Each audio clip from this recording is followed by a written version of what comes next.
Essa semana eu estava orando e buscando em Deus algo para a palavra de hoje. E eu buscando e não vinha nada, e chegou na quinta-feira, queridos. Eu estava em casa, estava chovendo, eu não fui trabalhar. E eu cheguei em casa, eu estava sozinho, tinha um foguinho na lareira, assim, eu sentei na frente e falei, Deus, fala comigo, eu preciso preparar algo para mim. Eu tenho buscado, o Senhor não tem falado nada, eu preciso de algo. E eu sentei, queridos, com o meu computador na frente do fogo, e eu fiquei, não via nada, e de repente eu comecei a olhar para o fogo. Eu comecei a olhar para aquele fogo, eu comecei a olhar para aquelas chamas, e o Senhor começou a ministrar a minha vida através daquele fogo. E eu comecei a observar, queridos, o tamanho da dificuldade que é para se manter uma chama acesa. Mas o quanto é gratificante você estar desfrutando do calor do fogo. E eu queria ministrar talvez a sua vida nessa noite com relação a isso. E o tema da palavra é mantenha a chama acesa. E você possa, queridos, abrir a sua mente, abrir seu coração nessa noite e deixar com que a palavra do Senhor possa ministrar a sua vida, bem? Queridos, acompanhem comigo Mateus 25, do 1 ao 13. Diz assim: então o reino dos céus será semelhante a 10 virgens, que tomando as suas lâmpadas, saíram ao encontro do esposo. E 5 delas eram prudentes e 5 insensatas. As insensatas, tomando as suas lâmpadas, não levaram azeite consigo, mas as prudentes levaram azeite em suas vasilhas, com as suas lâmpadas. E tardando o esposo, tosquenejaram todas e adormeceram. Mas à meia-noite ouviu-se um clamor: aí vem o esposo, saem ao encontro. Então todas aquelas virgens se levantaram e prepararam as suas lâmpadas. E as insensatas disseram às prudentes: dai-nos do vosso azeite, porque as nossas lâmpadas se apagam. Mas as prudentes responderam, dizendo: não seja caso que nos falte a nós e a vós. E antes aos que o vendem, e comprai-os para vós. E tendo elas indo comprá-lo, chegou o esposo, e as que estavam preparadas entraram com ele para as bodas. E fechou-se a porta. Depois disso chegaram também as outras virgens, dizendo: Senhor, Senhor, abre-nos. E ele respondendo disse: em verdade eu vos digo, que não vos conheço. Vigiai, pois, porque não sabeis nem a hora, e nem o dia, nem a hora que o Filho do Homem há de vir. Queridos, esse aqui é um texto escatológico, fala sobre a volta de Jesus. E Jesus está falando, contando essa parábola sobre essas 10 virgens, queridos. E nós olhamos hoje para o nosso meio cristão, nós vemos muitos, queridos, cristãos apagados naquilo que o Senhor tem chamado eles. Aquela chama, aquele primeiro amor, aquele desejo pela palavra, aquele desejo pelo Senhor, tem que ser apagado. Vivemos dias em que muitos estão se apagando espiritualmente e nem percebem. O zelo desapareceu, o temor diminuiu, o secreto virou raro. Queridos, onde a igreja devia ser luz, nós não estamos sendo luz. O problema é que nós temos colocado a nossa dependência, a nossa solução, talvez na política. Se a política mudasse, ia dar tudo certo. Se a educação mudasse, ia dar tudo certo. Se a saúde mudasse, ia ficar bom.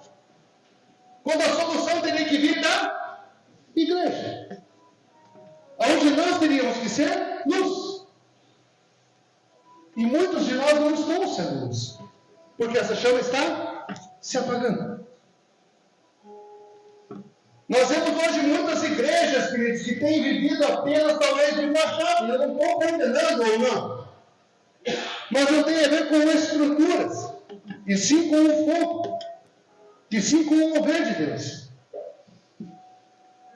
As pessoas estão vivendo muito de aparência e não do fogo, do verdadeiro íntimo com o Senhor, não da busca, aquela busca intensa, onde o secreto tem ficado cada vez mais distante. E Jesus contou essa parábola, queridos, das 10 virgens, para alertar os crentes que têm lâmpadas, mas perderam azeite. estão na casa, mas sem fogo. Têm estrutura, mas sem a presença. Lembra que eu já falei, queridos, que você pode nascer dentro da igreja, você pode crescer na igreja, você pode casar na igreja, morrer, ser velado na igreja. E você ir para o inferno. Jesus vai olhar para você e dizer assim: eu não te conheço. Nossa, Jesus, mas eu estava lá todo dia dentro da igreja, você não conhece? Eu não te conheço. Porque o estar na igreja, queridos, não significa nada. Porque nós podemos ter a luz, mas não ter o azeite. Nós podemos estar na casa, queridos, mas sem fogo. Ter a estrutura, mas não terá presença. E a presença não tem a ver com a estrutura. Se nós não temos um telão de LED, ou se nós não temos um equipamento de som melhor. Nossa, hoje o louvor foi muito massa, eu até me arrepiei. Isso não tem a ver com a presença do Espírito Santo. Também, mas não é isso que diz se é o mover do Espírito Santo ou não. Porque hoje dá para se abrir uma igreja muito mais fácil. Você pode contratar, queridos. E eu conheço, já vi isso. Você abre uma igreja, você vai lá, se você tem poder aquisitivo, compra as cadeiras, contrata uma equipe de louvor boa, e você diz assim: uau, é isso. Olha que legal, mas e o mover e a presença?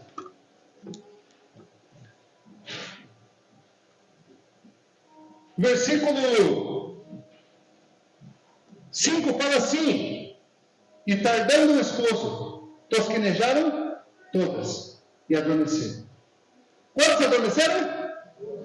Todas. As 10 dormiram. As 10 dormiram. A grande questão está, queridos, que o maior perigo do crente não é não cair, queridos, é se esfriar. 5 tinham azeite de sobra e 5 não tinham. Mas todas dormiram. Quem estava preparada e quem não estava. E no nosso meio, queridos, não é comum, mas acontece de muitos caírem. Só que o problema maior é quando nós nos esfriamos. Sabe por quê, queridos? Porque quem cai se arrepende. Quem esfria, se acostuma. Quando você cai, queridos, você olha para as situações e você diz: puxa, eu errei. Senhor, eu pequei, me perdoa. Quando nós caímos no automático, queridos, quando nós esfriamos, nós nos acostumamos com aquilo. Aquilo se torna natural em nossas vidas. Onde ir para a igreja se tornou apenas mais uma programação no final do domingo. Em que você está tão acostumado que se você não vai, você não sente a falta da presença de Deus, mas você sente a falta de ter algo para se distrair no final do domingo. Está entendendo quanto o perigoso não é você não cair, o problema é você esfriar. Quem esfria, queridos, acha que está de pé.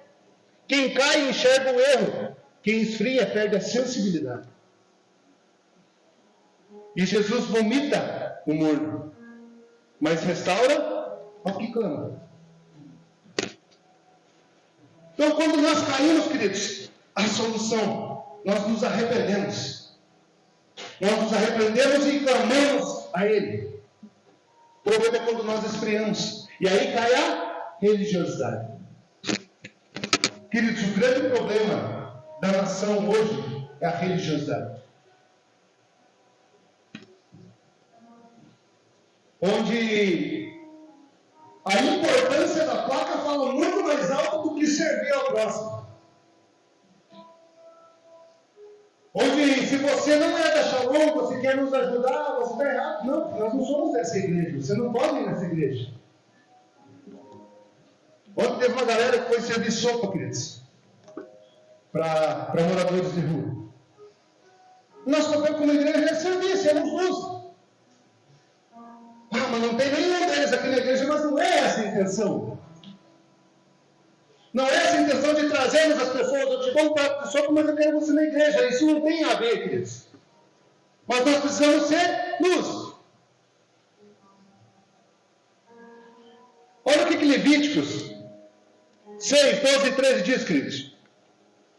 O fogo que está sobre o altar arderá nele, não se apagará. Mas o sacerdote acenderá lenha nele cada manhã, e sobre ele porá em ordem o holocausto. Ele queimará a gordura nas ofertas pacíficas. O fogo arderá continuamente sobre o altar, não se apagará. E a ordem de Deus, queridos, continua até hoje em nossas vidas. O fogo arderá continuamente sobre o altar. No Antigo Testamento, queridos, quando Deus aceitava um sacrifício, ele respondia com fogo. Lembra lá quando Caim e Abel fizeram oferta, desceu o fogo, consumiu. Quando Elias fez o altar diante dos sacerdotes de Baal, desceu o fogo do céu e consumiu. Então, queridos, lá em Levíticos fala que o fogo começa com Deus. Deus vinha consumir o altar, a oferta no altar, mas era serviço do sacerdote manter o fogo aceso. Ele era o responsável por trazer a lenha e manter o fogo continuamente aceso. Era uma ordem de Deus. E aí, queridos, eu olhando para aquele fogo, eu olhava para fora, estava nublado, chovendo, e eu olhava e falava, que legal, está na frente do fogo agora, desfrutando do calor. E aí eu parei para olhar o tamanho do serviço que eu tive para poder chegar até ali. Eu precisei ir buscar a lenha onde ela estava. Pegar um caminhãozinho e ir lá buscar a lenha. Eu precisei cortar, precisei pagar para uma pessoa ir lá cortar com a motosserra que eu não tinha, mas eu precisei picar, trazer para dentro, cobrir, para não molhar, trazer para colocar no fogo. Dá trabalho. Você imagina o sacerdote, ele precisava estar cuidando, eu preciso trazer lenha, colocar, não posso apagar o fogo. Ele tinha aquela atenção com o fogo, aquele cuidado com o fogo. Eu não posso deixar apagar. Por quê? Porque a palavra do Senhor diz que o fogo continuará aceso sobre o altar. E hoje, queridos, o altar é o nosso coração. O fogo, a presença do Espírito Santo. Deus acende, mas eu mantenho. Deus acende esse fogo, mas eu mantenho. Quem não alimenta o altar, queridos, apaga o que Deus iniciou. E dá trabalho manter a chama acesa. É necessário ter trabalho e disciplina constante. Nem sempre você vai ter vontade. Nem sempre nós vamos ter vontade de... Ou você já amanheceu um dia assim, todos os dias você levanta e diz assim, nossa, não vejo a hora de fazer minha devocional. Tem dias que você não quer, queridos. Tem dias que você levanta e diz assim, puxa, eu não queria. Tem dias que você levanta ansioso, nossa, eu preciso fazer minha devocional, eu preciso sentar, eu quero ter comunhão, mas tem dias que não. Ou você é todo dia que você... Mas é necessário ter disciplina. Principalmente quando nós estamos começando. É necessário ter disciplina.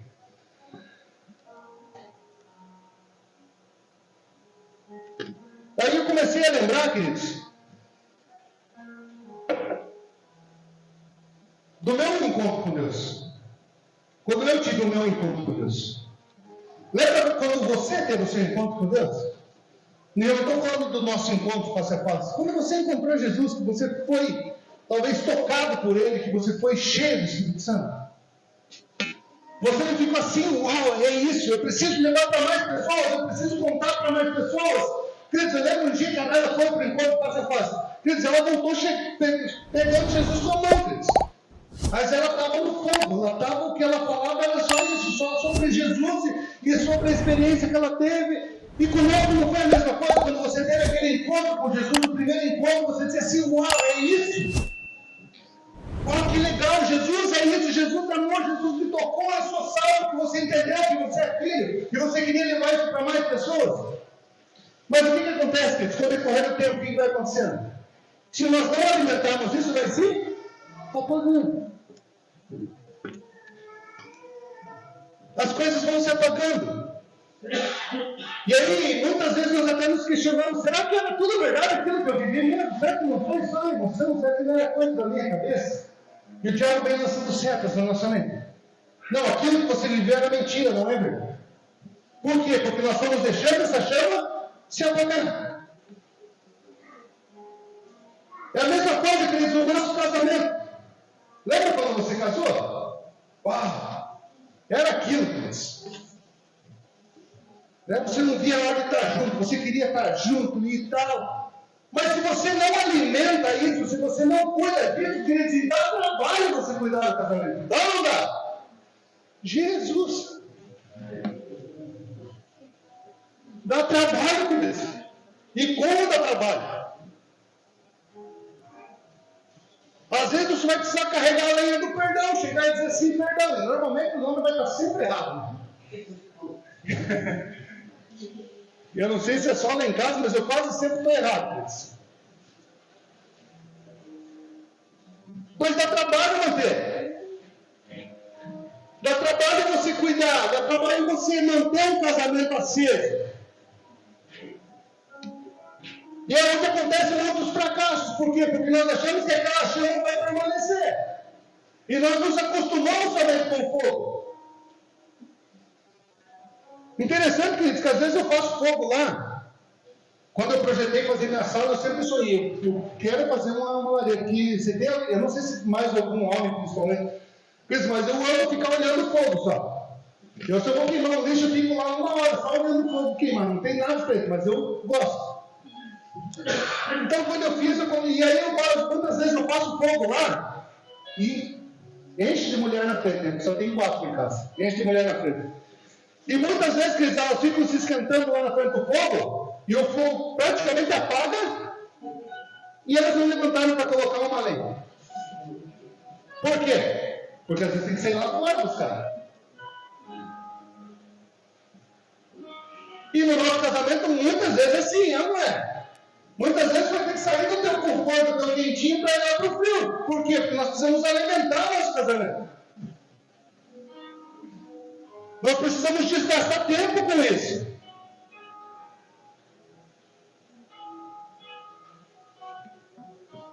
A parábola, queridos, das 10 virgens, ela é simples, mas é profunda. Então eram 10 virgens, parentes de pureza, todas tinham lâmpadas no ministério, e todas esperavam o noivo, a expectativa. O azeite, queridos, é aquilo que você cultiva no secreto. Então essa parábola está falando da volta de Jesus, em que as noivas estavam aguardando a vinda do noivo. Na cultura, queridos, judaica, elas eram amigas da noiva e elas ficavam esperando o noivo, para que quando o noivo chegasse, elas entrassem junto na festa. Elas não sabiam a hora que o noivo viria. E era comum que o noivo atrasasse. Era a cultura que o noivo atrasasse. E aqui está falando da volta de Jesus, queridos. Não deu tempo delas irem buscar azeite. Não deu tempo delas irem comprar azeite. E isso é para mim e para você. Nós ficamos brincando muitas vezes de ser cristão, queridos, e quando nós vamos, não dá mais tempo. Sabe qual que é o problema? Que nós cantamos Maranata, nós falamos da volta de Jesus, mas nem nós acreditamos que Jesus vai voltar. Eu aguardo ansiosamente, queridos, a volta de Jesus. Eu espero ansioso a volta de Jesus. O problema é que muitos só falam da volta de Jesus, mas não acreditam que ele volta. Até as meninas falaram esses tempos, pai, Jesus não pode voltar tão já, eu preciso casar antes. Falei, tomara que Jesus volta antes. Me livra dessa, Jesus. Mas ele vai voltar, queridos. E qual é o azeite que nós temos preparado no nosso secreto?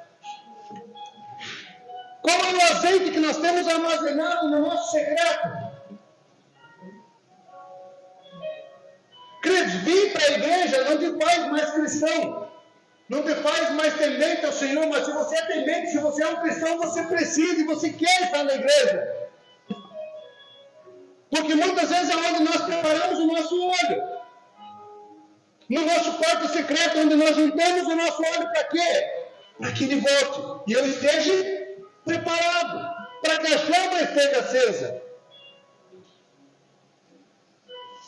E nós precisamos ter esse tempo, querido, no secreto, buscando, nos colocando, nos consagrando a Ele, para quê? Para que nós possamos ser ministrados por Ele. Você precisa talvez sentar com os seus filhos e ministrar a vida deles e ensinar eles essa importância. Eu lembro um dia, queridos, eu estava sentado no quarto, fazendo a minha devocional, e eu olhei pela porta do meu quarto, estava na régua da cozinha, e a Dani estava sentada com as 3 meninas na mesa. E elas estavam fazendo uma devocional, queridos, as 3 estavam chorando, chorando, e ela ministrando a vida delas. E elas estavam sendo ministradas, chorando, olhando aquilo do quarto e falando assim, ó, é isso? Ontem ela fala assim, mãe, eu preciso subir lá para cima para fazer minha devocional, porque já vai 2 dias que eu não faço, eu preciso, isso já está me angustiando. Então nós precisamos ensinar para os nossos filhos essa busca, e até mesmo para nós mesmos. Nós precisamos preparar o nosso assim. Essa palavra que desperta em nós essa necessidade de nós buscarmos cada vez mais. Essa necessidade de nós estarmos na presença. Pastor, mas eu não sei orar, queridos. A Bíblia fala que ninguém sabe orar. É se colocar na presença do Senhor e começar a adorar Ele. Talvez você coloque uma música e comece a cantar, então você vai começando a falar algumas palavras, mas você está na presença e Ele está te ministrando. Pastor, eu não entendo nada do que a Bíblia diz, mas você está depositando no tesouro do seu coração. O Espírito Santo não vai fazer você lembrar de nada que você não leu. Mas muitas das vezes que você vai precisar, o Espírito Santo vem e diz, se você fala no versículo, nossa, como que eu sei dessa? Porque nós estamos depositando. O que você tem cultivado no teu secreto, queridos? O que você tem cultivado no teu secreto? Qual é o teu tempo com Ele? A aparência, queridos, pode enganar os homens, mas não sustenta a chama. A aparência pode enganar pessoas, queridos. Você pode me conhecer aqui. Vocês podem olhar para mim e dizer assim, pastor, é legal, pastor. Mas quem que me conhece mesmo? A Dana. As meninas? Por quê? Porque a aparência pode enganar os homens, mas não sustenta a chama. Saul, queridos, ainda estava com a coroa, mas o Espírito já havia se retirado dele. Ele ostentava a aparência terrena, mas o Espírito já tinha saído, já não estava mais com ele. E é por isso que nós vemos muitas igrejas destruindo ministérios chamados, por quê? Porque o homem já perdeu a presença do Espírito Santo. E ele começa a agir pela carne. Destruindo ministérios, machucando pessoas, destruindo pessoas.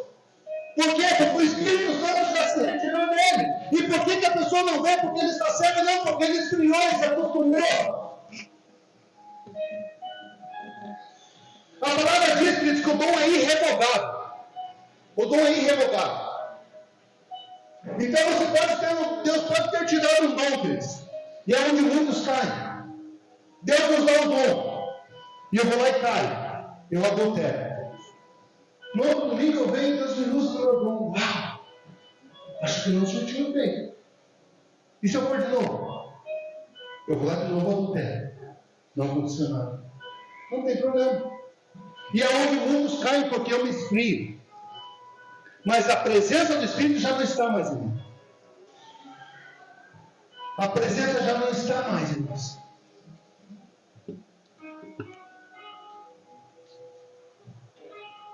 As loucas ouviram o clamor, queridos, mas estavam despreparadas. Tentaram buscar azeite, mas a porta já estava fechada.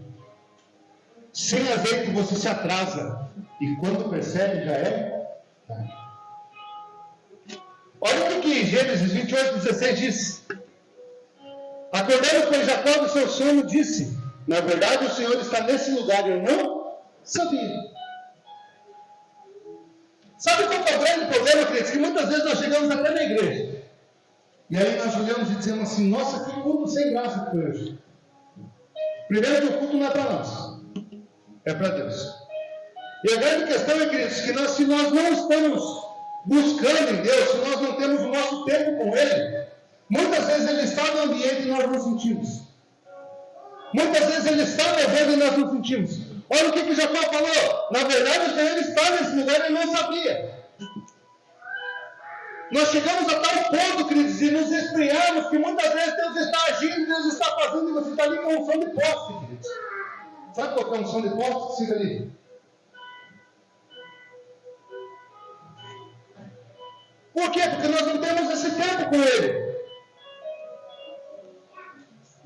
Olha o que Juízes 16:20 diz. E disse ela, os filisteus vêm sobre ti, Sansão. E despertou ele do seu sono e disse: sairei esta vez como dando, e me sacudirei, porque ele não sabia que o Senhor já havia se retirado dele. Outro exemplo, Sansão. Se levantou para lutar, mas não sabia que o Espírito tinha se retirado dele. Por quê? Porque ele ficou brincando. Ele brincou com fogo e se queimou. Você conhece a passagem de Sansão? Ele começou a brincar, ele começou a se esfriar, a se desviar daquilo que Deus tinha colocado para ele. Cristo, é simples para nós nos esfriarmos. Quando nós começamos a perder o nosso tempo, a nossa intimidade, pastor, mas eu não tenho tempo, queridos, nós temos tempo. Eu já falei isso, queridos, o nosso celular vai ser usado contra nós. Eu imagino que Jesus vai pegar lá, quando você chegar lá, ele vai dizer assim: vamos dar uma olhadinha no teu histórico aqui. Vamos ver quantas horas você ficava por dia no Facebook, quantas horas no Instagram, quantas horas vendo vídeo no YouTube. O problema é que nós não administramos bem o nosso tempo. Muitas vezes, queridos, eu estou sentado lá no meu serviço, lá e lendo a palavra. O outro que trabalha comigo tem que tomar café o dia inteiro. Conheço pessoas assim. É o dia inteiro parando para tomar café. Aí ele vai tirar um tempinho lá e eu sento para ler. Porque nós precisamos administrar o nosso tempo. Nós conseguimos administrar o nosso tempo. Para que nós não nos esfriemos. Queridos, tem vezes que você vai ler a palavra e você vai olhar aquilo, vai pular e você vai dizer: uau, é isso! Que palavra maravilhosa! Nossa, como o Senhor me ministrou, como o Senhor falou no meu coração. Vai ter dias que você vai olhar, vai ler de novo, talvez volte a ler pela terceira vez, fecha a Bíblia e diz assim: não entendi nada. E está tudo certo. E está tudo certo, queridos. Não é todas as vezes que você vai sentir algo, não é todas as vezes que você vai ser tocado, todas as vezes que você vai chorar, todas as vezes que você vai ficar quebrantado. Mas é o tempo que você está tendo ali, algo está sendo feito na tua vida. Quanto mais você lê a Bíblia, queridos, mais você vai achando erros. Tudo é em você. Todos em você. Pelo menos comigo é assim. Cada vez que eu vou, eu digo assim: nossa, aqui tem um erro. E aqui? Estou errado. Mas eu estou preparando o azeite, eu estou na comunhão, eu estou mostrando, eu estou sendo ministrado. Olha o que Apocalipse fala, querido, sobre a igreja da Laodiceia. Apocalipse 13, do 14 ao 20. Diz assim: e ao anjo da igreja de Laodiceia escreve: isto diz o Amém, a testemunha fiel e verdadeira, o princípio da criação de Deus. Conheço as tuas obras, que nem és frio nem quente. Quem dera fosse frio ou quente. Assim, porque és morno e não és frio nem quente, vomitar-te-ei da minha boca. Como dizes: rico sou, estou enriquecido e de nada tenho falta. E não sabes que és desgraçado e miserável e pobre e cego e nu. Aconselho-te que de mim compres ouro provado no fogo, para que te enriqueças, e roupas brancas para que te vistas, e não apareça a vergonha da tua nudez, e que te unjas os teus olhos com colírio, para que vejas. Eu repreendo e castigo todo quantos amo. Se pois zeloso e arrepende-te. Eis que estou à porta e bato. Se alguém ouvir a minha voz e abrir a porta, entrarei até ele, e com ele cearei, e ele comigo. Cristo, a igreja da Laodiceia ficava na Ásia Menor. Ela situava-se numa rota estratégica entre várias cidades, que facilitava o comércio. Tinha uma importante indústria têxtil, tecidos lã preta de alta qualidade. Era muito importante na medicina, queridos, principalmente em colírios e tratamentos oftalmológicos. E tinha muitos bancos e finanças. Era muito próspero. Então, quando Jesus fala assim: pobre, cego e nu, ele está falando assim: não adianta você ter dinheiro, não adianta você ter o tecido, não adianta você ter os colírios, que vocês são cegos, não é nada. Eis que estou à porta e porta, Jesus bate na porta e diz, não vai entrar. Aqui não. Interessante, queridos, que estudando um pouquinho mais sobre o morno, a referência real, queridos, é que a cidade não tinha uma fonte própria de água. A água vinha de aquedutos, especialmente de Herápolis, e eram águas termais. Quando chegava, estava morna e com gosto mineral e ruim. Por isso que Jesus dizia, és morno, nem és quente, nem frio. Ele estava comparando com essa água. Queridos, e é ruim tomar água morna, né? Eu tinha uma tia, aliás, tia da minha mãe, e acho que até era por consideração, mas eu também considerava ela como tia. Bem velhinha, sabe aqueles casalzinhos de velhinho? E eu gostava muito de visitar eles, queridos. Eu gostava de visitar eles, então você ia talvez umas 3, 4 horas da tarde, com o sol a 35 graus. Você chegava, eles estavam com uma chapinha no fogão, dava para você se pentear. Assim, tão brilhante que é, uma chaleirinha d'água, com um papelãozinho, com um jornalzinho no bico, e eles tomavam água morna. Ela colocava meia água fria e meia água morna. E eu lembro até hoje disso. E muitas vezes, num dia, não dava para você dizer que tinha sede. Uma vez eu inventei de falar que estava com sede, eles iam com água morna para mim. Porque é ruim.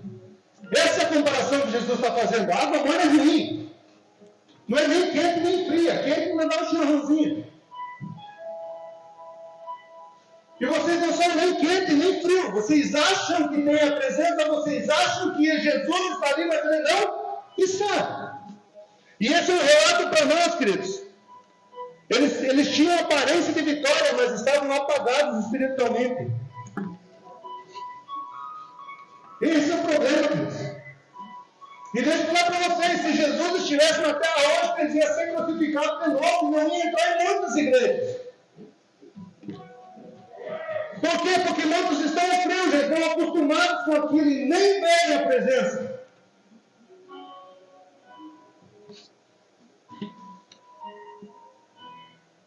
Deus não quer uma igreja morna. Ele quer fogo constante, chama contínua. Uma igreja que queima. E isso começa em mim e em você. Essa busca começa em nós. Nós precisamos estar aos pés dele, preparando o azeite com uma chama acesa, buscando intensidade. Por quê? Porque a igreja é chamada para ser luz. A igreja é chamada para ser luz. Se nós não temos azeite, a nossa chama está apagada e não é de nada presta. Queridos, se nós estamos chamados para ser luz, nós temos luz, nós não servimos.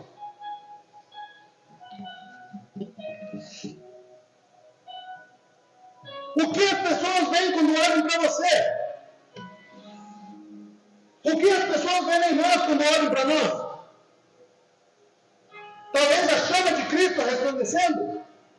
Ou apenas mais uma pessoa comum e normal?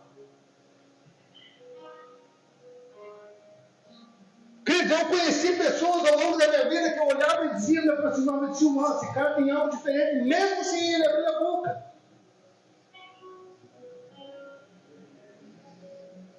Nós estávamos conversando esses dias, queridos, sobre milagres. E eu estava conversando também com um rapaz que trabalha comigo sobre os milagres. Você já se perguntou por que nós não vemos tantos milagres mais hoje em dia, queridos? Você já se perguntou por que nós não vemos tantas pessoas ressuscitando? Por que nós não vemos cegos enxergando? Por que nós não vemos surdos ouvindo? Será que Deus parou de operar milagres? Será que o Deus que fazia não faz mais? Será que já parou os milagres? Porque cada vez menos pessoas têm tido tempo de buscar a Deus e se desgastar em estar na presença dele. Preparando o óleo com a chama acesa.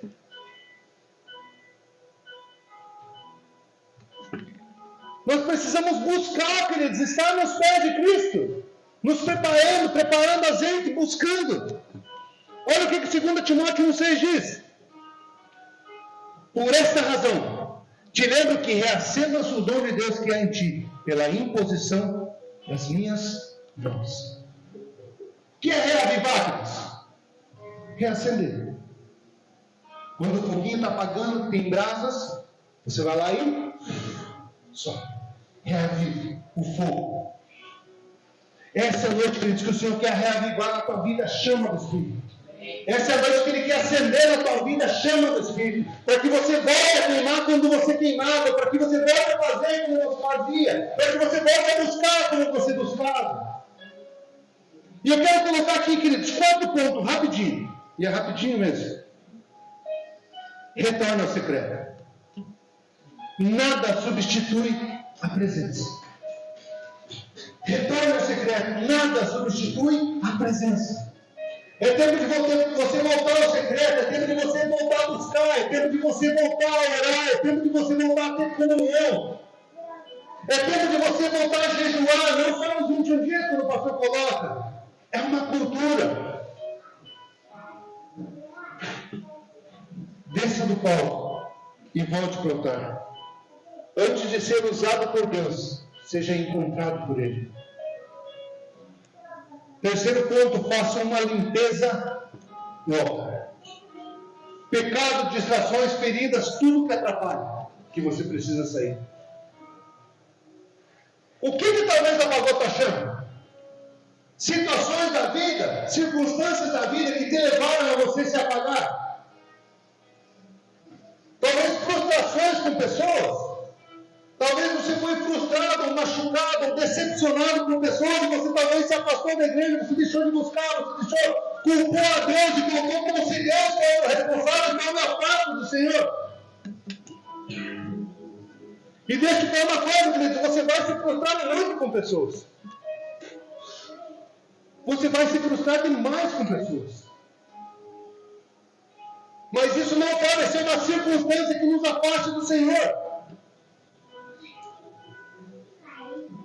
Talvez existam situações na tua vida que têm te impedido de buscar pecados ocultos, falta de perdão, liberar perdão, amar pessoas. O que tem te impedido de voltar a buscar? Talvez seja tempo de você limpar o altar e voltar a queimar o fogo do Senhor. Quarto e último ponto, queridos. Ande com quem carrega a chama. Fogo se espalha entre corações inflamados. Ande com pessoas que carregam a chama. Talvez seja tempo de se afastar de amizades que têm te levado para outro lado. Pastor, mas é meu amigo, tem te levado para Cristo, então afasta. São pessoas que têm acendido a chama no teu coração, se não são, afasta. Por quê? Porque nós precisamos queimar por Ele. Nós precisamos queimar. Esses tempos as meninas estavam até brigando com nós em casa. Nossa, pai, vocês só sabem falar de igreja, de Jesus e de... Falei, mas é isso que queima no nosso coração. Eu vou falar do quê? É o que queima no meu coração. É Jesus, é a palavra, é buscar, é estar. Por quê? Então caminhe com pessoas que são assim, queridos. Caminhe com pessoas que carregam a chama. Caminhe com pessoas que vão te levar a um nível maior, não pessoas que vão te puxar para trás. Caminhe com pessoas que vão te levar para o mundo. Caminhe com pessoas que vão te levar a ler a palavra. Caminhe com pessoas que te desafiam a ler um livro. Caminhe com pessoas que querem te trazer para a igreja. Ande com pessoas que te aproximem de Cristo. Assim nós voltamos a queimar, queridos, e quando o noivo chegar, nós estamos preparados. E como eu sei ouvir dele, servo bom e fiel. Entra no gozo do teu Senhor. E eu quero estar com os potinhos de azeite ainda preparados, queridos, para não correr o risco. Queridos, talvez seja tempo de você olhar para dentro de você e olhar e dizer, Senhor, aonde eu deixei essa chama se apagar? Talvez se você olhar para dentro de você, você sabe aonde você deixou essa chama se apagar. Talvez os teus olhos estavam muito em pessoas. Talvez você olhou muito para pessoas. E essas pessoas te frustraram. Talvez você olhava muito para um pastor e esse pastor te frustrou. E aí nós refletimos a nossa busca com Deus. Talvez você foi decepcionado por um amigo, por um familiar, por um amigo muito próximo da igreja. Isso nos afasta, nos apaga.